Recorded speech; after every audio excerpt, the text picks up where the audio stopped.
اعوذ باللہ من الشیطان الرجیم بسم اللہ الرحمن الرحیم الحمد للہ رب العالمین والصلاة والسلام علی اشرف الانبیاء والمرسلین واہل بیتہ الطیبین الطاہرین المعصومین اما بعد۔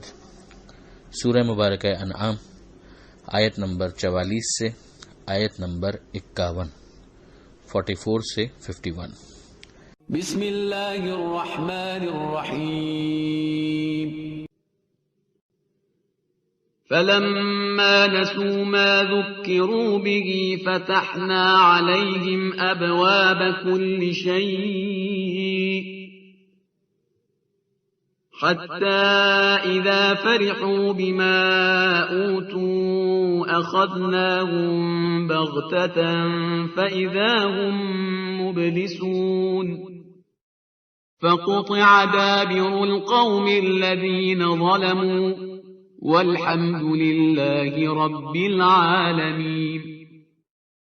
قل أرأيتم إن أخذ الله سمعكم وأبصاركم وختم على قلوبكم من إله غير الله يأتيكم به انظر كيف نصرف الآيات ثم هم يصدفون۔ قل أرأيتكم إن أتاكم عذاب الله بغتة أو جهرة هل يهلك إلا القوم الظالمون؟ وما نرسل المرسلين إلا مبشرين ومنذرين فمن آمن وأصلح فلا خوف عليهم ولا هم يحزنون۔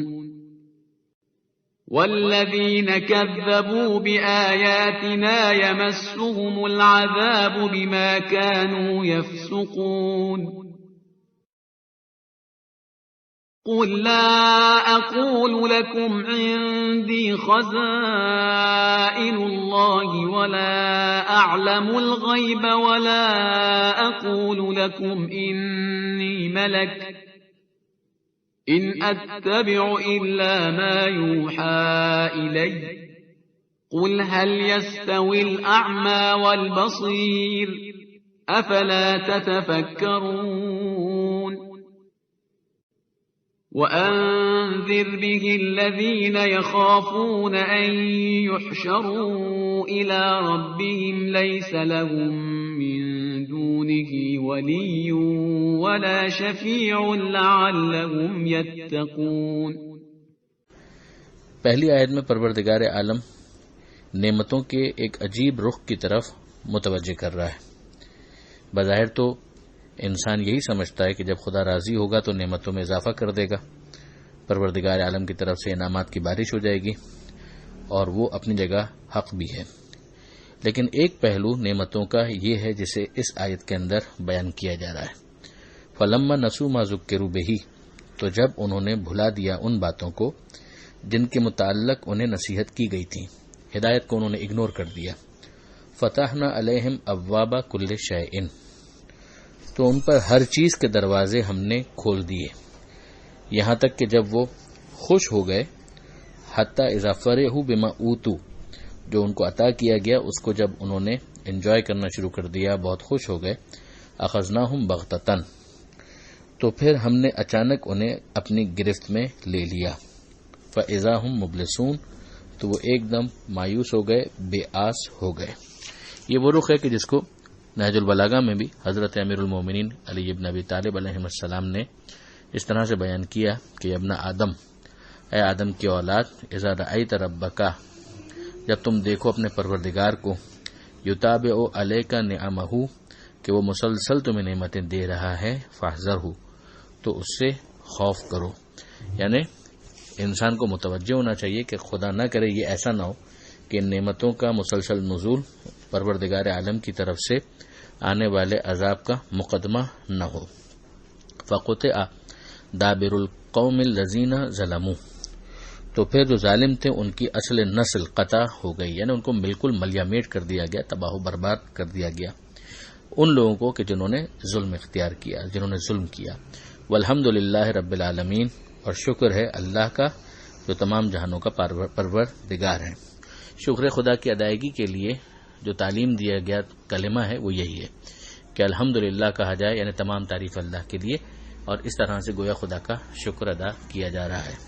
غور طلب بات یہ ہے کہ شکر جب ادا کیا جاتا ہے تو وہ کسی نعمت کے حصول پر کیا جاتا ہے، اور یہاں پر پروردگار عالم نے ظالموں کے تباہ ہونے کے بعد اس کلمے کو رکھا. گویا یہ سمجھایا جا رہا ہے کہ ایسے ظالموں کا مٹ جانا پروردگار عالم کی طرف سے ایک نعمت ہے.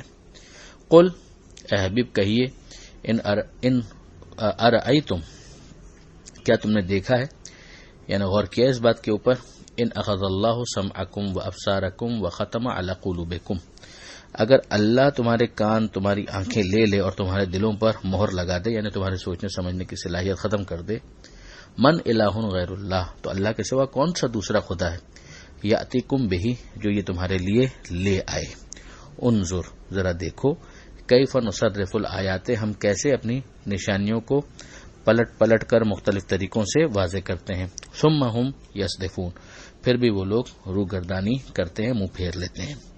قل، اے حبیب ان سے کہیے، ارأیتکم، کیا تم نے غور کیا، ان اتاکم عذاب اللہ بغتتن، اگر اللہ کا عذاب اچانک تم پر آ جائے، او جہرتن، یا ظاہر بظاہر آ جائے، یعنی متوجہ ہو اور آ جائے، یا اچانک آ جائے، بے خبری کے عالم میں آ جائے.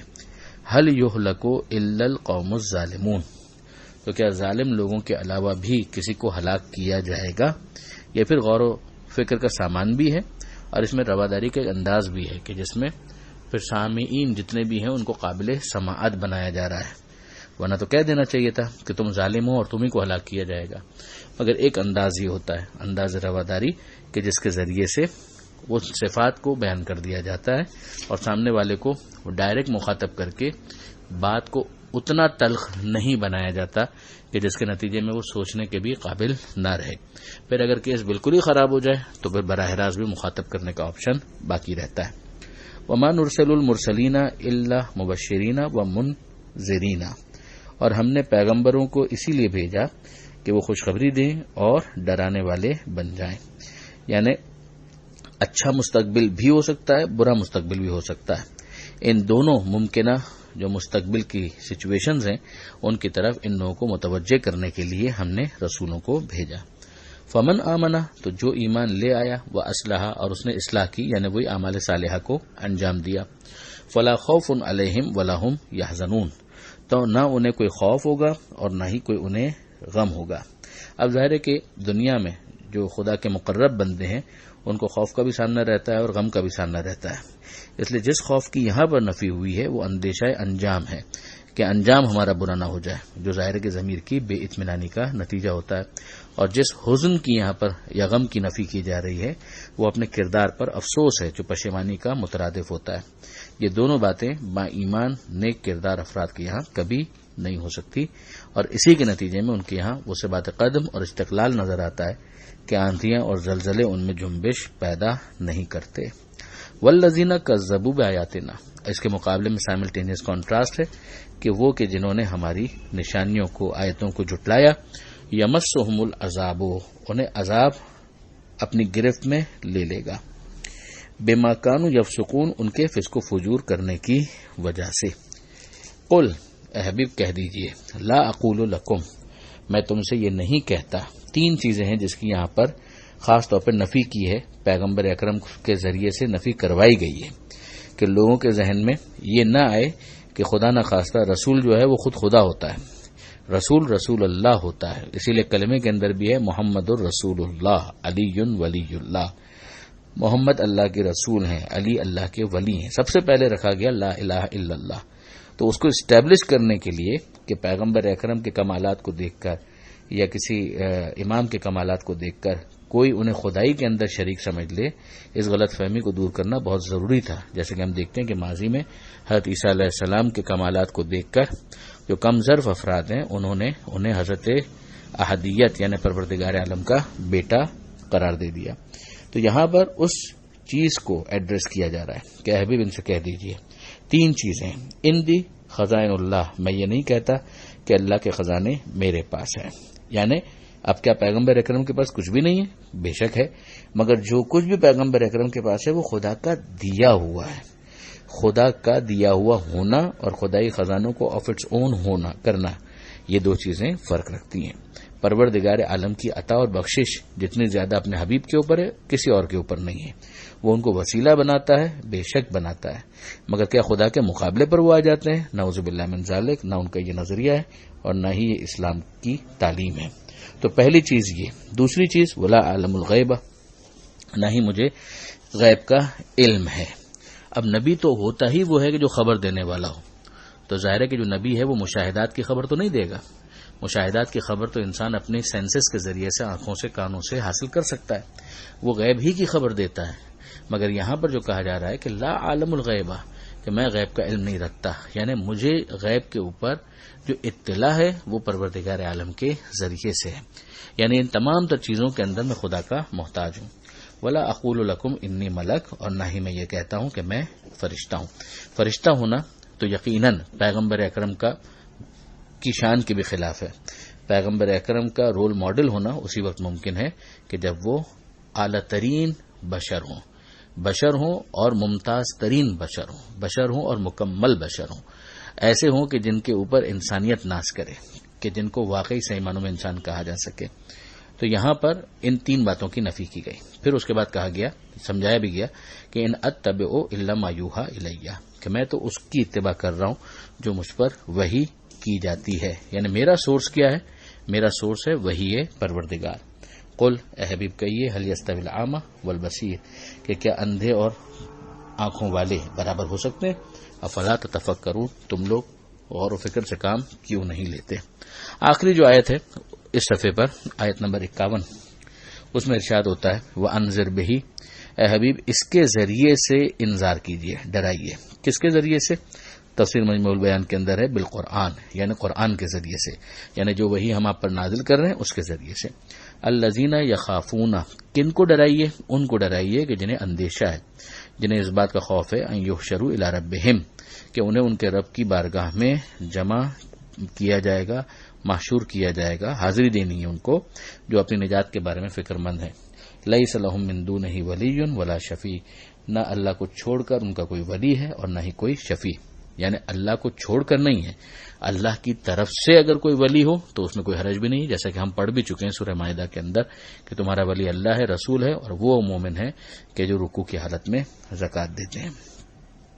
لعلہم یتقون، کہ شاید یہ لوگ پرہیزگاری اختیار کریں. یعنی ان کو ڈرائیے تاکہ ممکنہ طور پر اس کا یہ نتیجہ نکل سکے. پروردگار عالم سے دعا ہے قرآن مجید سمجھنے اور اس پر عمل کرنے کی توفیق عطا فرما، اور وارث قرآن امام زمانہ کے ظہور میں تعجیل فرما. وآخر دعوانا ان الحمد للہ رب العالمین، والسلام علیکم ورحمۃ اللہ وبرکاتہ.